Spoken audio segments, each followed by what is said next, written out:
Hello everyone, myself Manju Ganda, Assistant Professor of Commerce, Government National College Sirsa. आज का हमारा topic है analysis of total cost. Last video में हमने किया कि जब भी हम किसी प्रोडक्ट को या सर्विस को प्रोड्यूस करते हैं, यानी यदि किसी वस्तु को बनाया जाता है तो उस पर 3 तरह के खर्चे आते हैं, यानी उसकी टोटल कॉस्ट में 3 चीज़ें इन्वॉल्व होती हैं। वो खर्चा जो मटेरियल पे किया गया है, वो खर्चा जो लेबर पे किया गया है, और वो खर्चा जो एक्सपेंसेस पे किया गया है। यहाँ हम कॉस्ट का एनालिसिस करेंगे, लागत का विश्लेषण करेंगे। इसके लिए हम मानते हैं कि से टोटल कॉस्ट है 10,000 रुपीज़, यानी किसी वस्तु को बनाने में खर्चा आया 10,000 रुपये का। उसमें से 6,000 का खर्चा मटेरियल का है, 2,500 का लेबर का है और 1,500 का एक्सपेंसेस का है। मटेरियल आगे 2 तरह का है, डायरेक्ट मटेरियल, इनडायरेक्ट मटेरियल।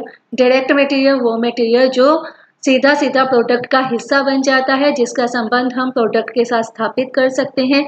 जैसे यदि हम कोई लकड़ी की टेबल बनाते हैं तो उस टेबल को बनाने में जो लकड़ी या वुड का इस्तेमाल हुआ वो डायरेक्ट मटेरियल है। इनडायरेक्ट मटेरियल वो होगा जो सीधा प्रोडक्ट का हिस्सा नहीं बनता, लेकिन उस फैक्ट्री में इस्तेमाल किया जाता है जिस फैक्ट्री में प्रोडक्शन हो रही है।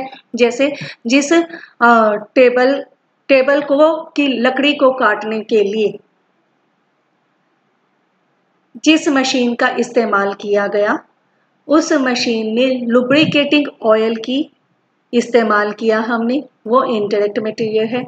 उस मशीन को साफ करने के लिए कॉटन वेस्ट यूज़ की, वो भी इनडायरेक्ट मटेरियल है। तो मटेरियल हमने एज्यूम किया था 6,000 रुपीज़ का, तो उसमें एज्यूम करते हैं 4,800 का डायरेक्ट मटेरियल है और 1,200 रुपीज़ का इनडायरेक्ट मटेरियल है। इसी तरह से लेबर 2 तरह की होती है, डायरेक्ट लेबर, इनडायरेक्ट लेबर। वो वर्कर्स जो सीधा प्रोडक्ट को बनाने में इन्वॉल्व होते हैं, यानी सीधा प्रोडक्ट को बनाते हैं, वो उनको दी गई वेजेज या उनको दी गई सैलरी डायरेक्ट लेबर में आती है। जैसे जिस टेबल का हम एग्जाम्पल ले रहे हैं, उस टेबल को बनाने में कारपेंटर ने 2 दिन काम किया, तो उसकी 2 दिन की जो दिहाड़ी है, वेजेज है, वो डायरेक्ट लेबर है। इनडायरेक्ट लेबर कौन सी होगी?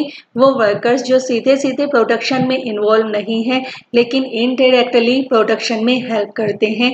जैसे वॉचमैन की सैलरी, स्टोर कीपर की सैलरी।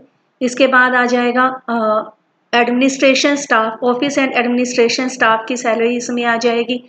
तो वो सारी लेबर इनडायरेक्ट लेबर में आ जाएगी। थर्ड पार्ट है इसका एक्सपेंसेस। एक्सपेंसेस भी 2 तरह के होते हैं, डायरेक्ट एक्सपेंसेस और इनडायरेक्ट एक्सपेंसेस। डायरेक्ट एक्सपेंसेस कौन से होंगे? डायरेक्ट एक्सपेंसेस वो एक्सपेंसेस हैं जो सीधे प्रोडक्ट से रिलेट किए जा सकते हैं। प्रोडक्ट से रिलेट कैसे किए जा सकते हैं? मान लो टेबल को बनाने के लिए उसका डिजाइन हमने किसी डिजाइनर से बनवाया, तो उस डिजाइनर को दी गई सैलरी आपकी क्या चली जाएगी? वो आ जाएगी आपकी डायरेक्ट एक्सपेंसेस में आ जाएंगे। इसके बाद आता है इनडायरेक्ट एक्सपेंसेस। इनडायरेक्ट एक्सपेंसेस वो एक्सपेंसेस हैं जो सीधे जिसका रिलेशन हम प्रोडक्ट के साथ स्थापित नहीं कर सकते, यानी जिसे हम प्रोडक्ट के साथ रिलेट नहीं कर सकते। इसमें एग्जांपल हम ले सकते हैं, जिस फैक्ट्री में प्रोडक्शन हो रही है उस फैक्ट्री का रेंट, उसके अंदर जो मशीन्स यूज़ की जा रही हैं उनका डेप्रिसिएशन आ जाएगा, फैक्ट्री के लाइटिंग के खर्चे आ जाएंगे। ये सारे एक्सपेंसेस इनडायरेक्ट एक्सपेंसेस का एग्जांपल है। तो यहाँ हमने माना था कि कॉस्ट है 10,000 रुपीज़ की, उसमें मटेरियल 6,000 का, लेबर 2,500 की और एक्सपेंसेस 1,500 के हैं।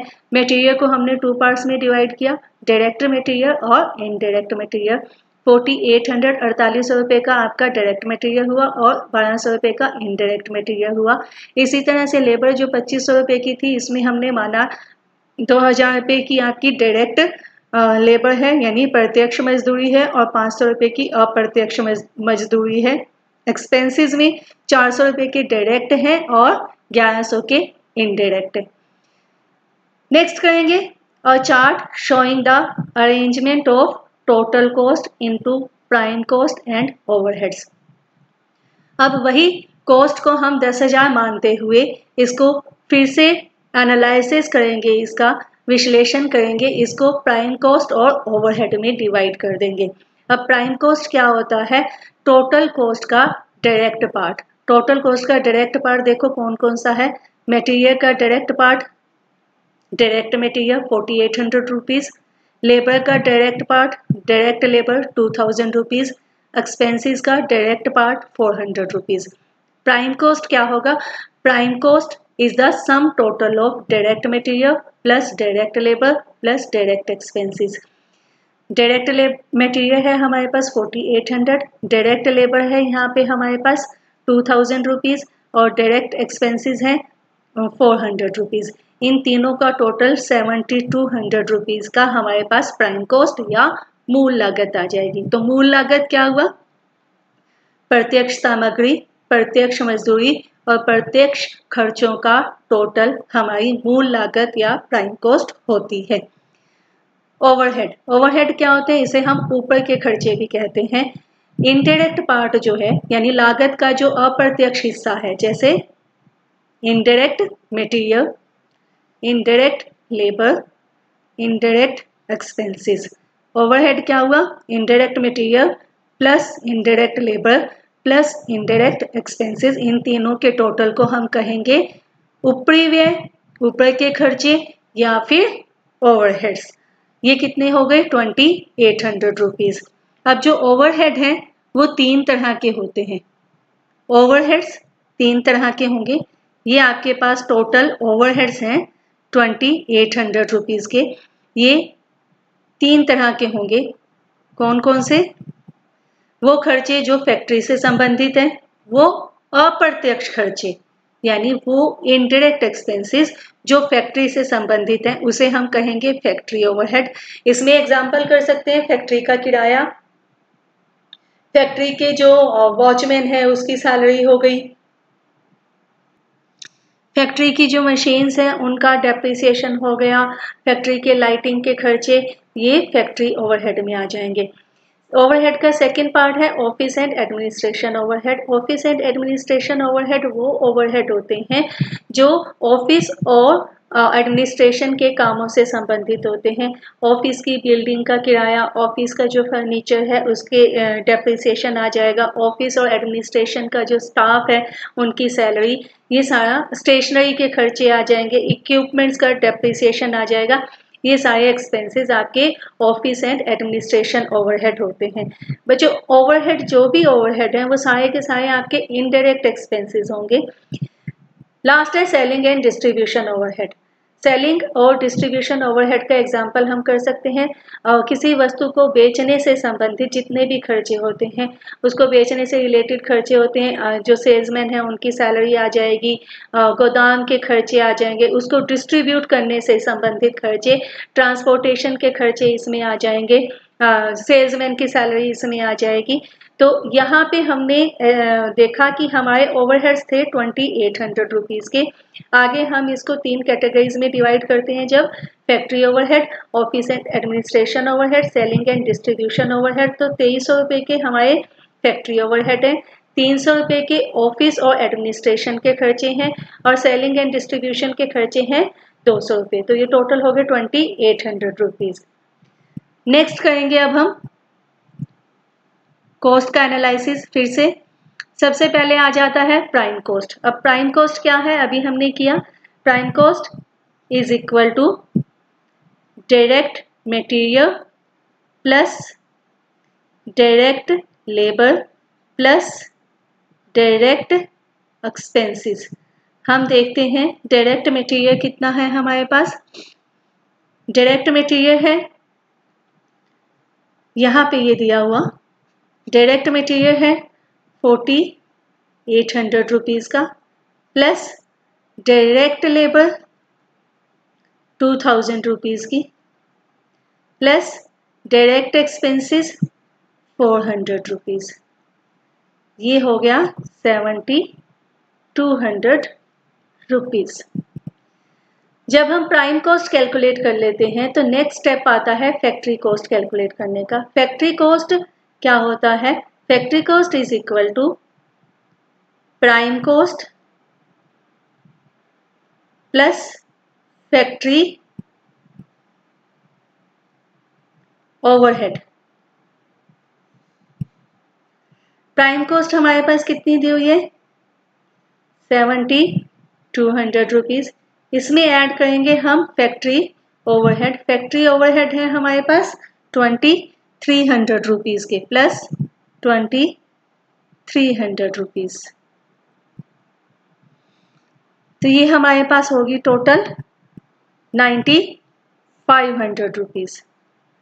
9500 रुपीज की हमारे पास हो गया फैक्ट्री कॉस्ट। फैक्ट्री कॉस्ट को हम वर्क कॉस्ट भी कहेंगे। इसके बाद कैलकुलेट की जाएगी cost of production.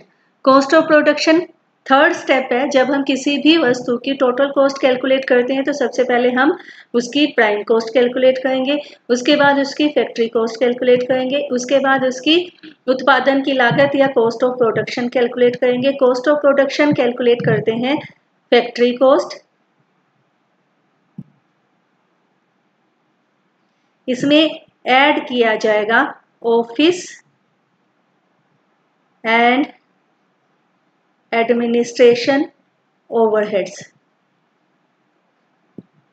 Factory cost हमने यहाँ कैलकुलेट की है 9500 रुपीज़ की। 9500 रुपीज़ में ऐड कर देंगे 300 रुपये के ऑफिस एंड एडमिनिस्ट्रेशन ओवरहेड जो हमें यहाँ दिए गए हैं। तो हमारे पास आ जाएगा 9800 रुपीज़ की कॉस्ट ऑफ प्रोडक्शन। अब जितनी भी वस्तुएं यदि जो हमने प्रोड्यूस की हैं यदि उसे हम सारों को बेच देते हैं तो हम कैलकुलेट करेंगे total cost. Total cost calculate करने के लिए हम हमारे पास मेथड है cost of production. Cost of production में ऐड किए जाएंगे सेलिंग एंड डिस्ट्रीब्यूशन ओवरहेड्स।